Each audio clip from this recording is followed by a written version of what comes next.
來繼續來看台中，昨是舉行着823炮戰勝利大會，市長盧秀燕甲立法院的副議長江啟臣攏有到場。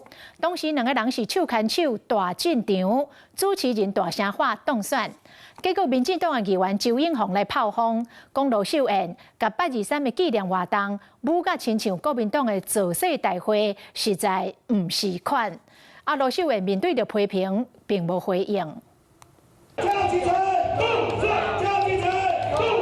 台中市長盧秀燕甲立法院副議長江啟臣做伙去參加823炮戰勝利68周年的大會，沿路甲邊仔觀眾熱唱致意，主持人話當選，美術是造勢現場。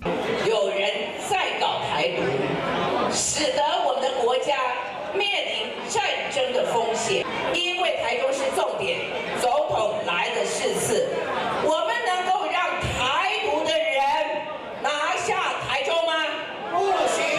盧秀燕在座時批評總統賴清德無台獨，直接話講台中市一定要交予江啟臣來接。我也要把棒子交給啟臣，繼續守住台中。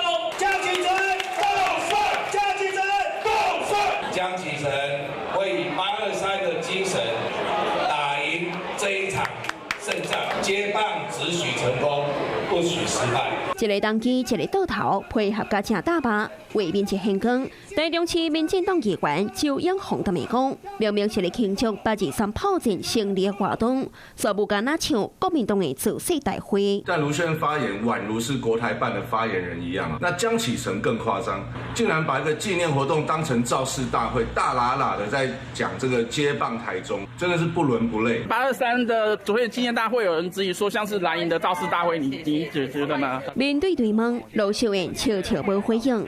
問題是一場紀念戰爭甲英雄的823活動，也毋過現場的狀況，互民進黨的議員口水講，未輸是國民黨的造勢大會。